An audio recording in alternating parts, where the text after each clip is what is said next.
Kalau emak-emak, kita kuis dulu ya. Ayo tebak. Ruangan mana di rumah yang paling kotor? Apakah toilet, dapur, atau kamar tidur?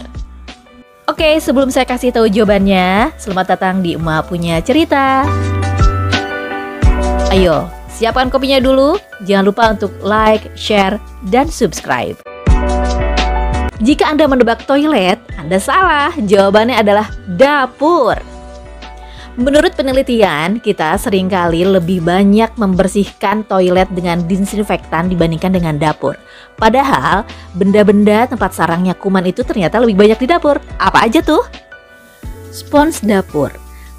Penelitian The Public Health and Safety National Sanitation Foundation International membuktikan sekitar 75 keluarga bakteri ditemukan di spons dapur.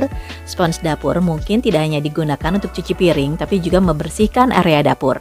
Mikrobiologis dan profesor dari University of Arizona di Tucson, Amerika Serikat, Charles Gerba, meneliti 1000 spons dan lap dapur, di mana 10%-nya mengandung salmonella.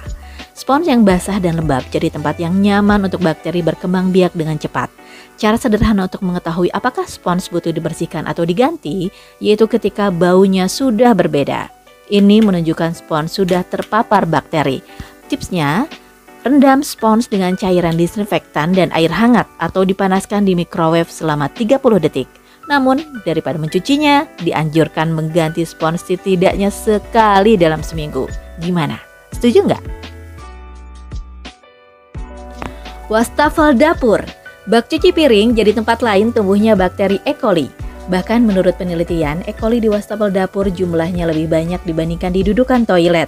Tentunya setelah Anda melakukan flush, wastafel dapur menjadi tempat yang nyaman untuk E. coli berkembang biak karena basah dan lembab. Wastafel dapur menjadi tempat kita mencuci daging ayam, ikan, atau sayur-sayuran yang mungkin meninggalkan bakteri. Belum lagi sisa-sisa makanan yang mungkin menempel di saringan wastafel. Tipsnya, sering-seringlah membersihkan wastafel dapur dengan disinfektan. Bahkan ada penelitian yang menyebutkan walaupun sudah dibersihkan dengan disinfektan, tetap ditemukan adanya 45.000 sampel bakteri yang mengintai. Gimana dong? Jangan lupakan juga meja dapur. Biasanya dibersihkan dengan spons dan lap yang mengandung bakteri. Bersihkan dengan disinfektan lalu akhiri dengan tisu dapur sekali pakai yang bagus untuk menyerap kelembaban.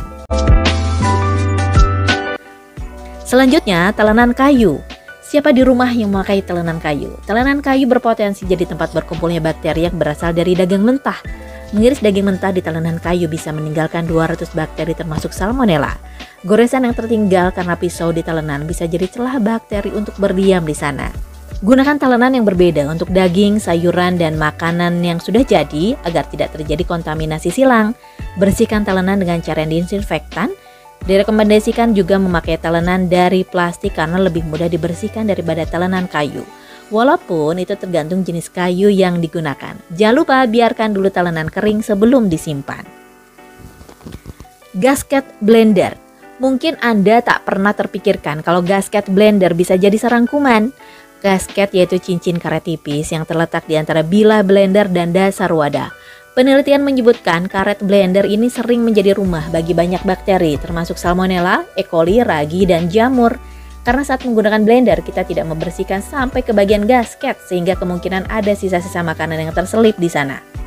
Bersihkan dengan sedikit sabun cuci piring dan sedikit air hangat lalu di blender. Pembersihan ini dengan cepat mendistribusikan air sabun ke seluruh sudut dan celah wadah blender, sehingga secara efektif membersihkan blender. Seorang ahli menyarankan langkah yang lebih baik yaitu mencampurkan cuka dengan air sebelum dibilas secara menyeluruh. Paling efektif yaitu membongkar blender, lalu rendam dan cuci bagian-bagian blender dengan hati-hati dalam air sabun yang panas selama 30 detik. Jangan rendam bagian yang ada motornya ya. Lap seluruh bagian blender dengan lap yang sudah direndam air panas. Berapa kali Anda membuka tutup pintu kulkas setiap hari? Kadang kita tidak sadar tangan kita yang kotor karena memegang daging, sayuran, atau bahan makanan lain lalu membuka kulkas untuk mengambil bahan makanan lain. Sudah pasti kotoran dari tangan kita akan tinggal di pegangan kulkas. Ditambah lagi jika seluruh anggota keluarga melakukan hal yang sama. Bakteri datang dari tangan yang satu ke tangan yang lain. Jadi pastikan membersihkan pegangan kulkas dengan disinfektan lebih sering ya, setidaknya sekali sehari. Jangan lupa bersihkan juga bagian dalam kulkas. Selain benda-benda tadi, banyak benda lain di rumah yang butuh perhatian lebih untuk dibersihkan seperti keran, stop kontak, dan tombol flush toilet. Banyak orang fokus membersihkan pada hal besar, padahal benda-benda kecil ini paling banyak disentuh setiap hari. Gunakan lap microfiber dan produk pembersih untuk membersihkannya.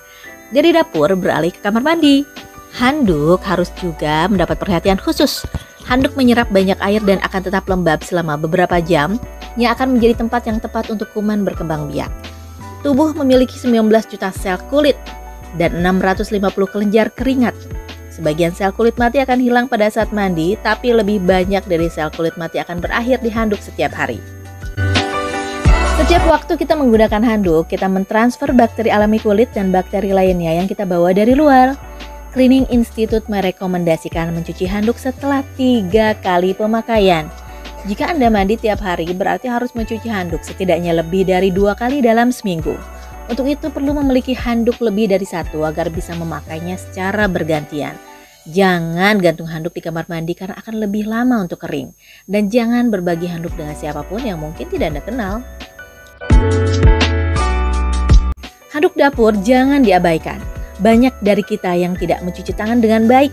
Sehingga ketika mengeringkan tangan dengan handuk, kita menggosok-gosokkan bakteri ke tempat yang bakteri sukai untuk berkembang. Jika Anda bekerja di rumah dan menghabiskan banyak waktu di depan komputer, kemungkinan besar benda-benda yang sering disentuh juga akan menjadi tempat bakteri berkembang biak seperti keyboard dan mouse. Untungnya bisa dibersihkan dengan tisu disinfektan yang mudah untuk digunakan. Dan akhirnya, membuat benda apapun di rumah 100% bebas dari bakteri tidaklah mungkin. Namun, kita bisa mengurangi potensi-potensi risiko terpapar bakteri dengan melakukan pembersihan yang benar dan teratur, termasuk mencuci tangan yang baik dan benar. Memang ribet sih, tapi menjaga kesehatan bukankah kewajiban kita?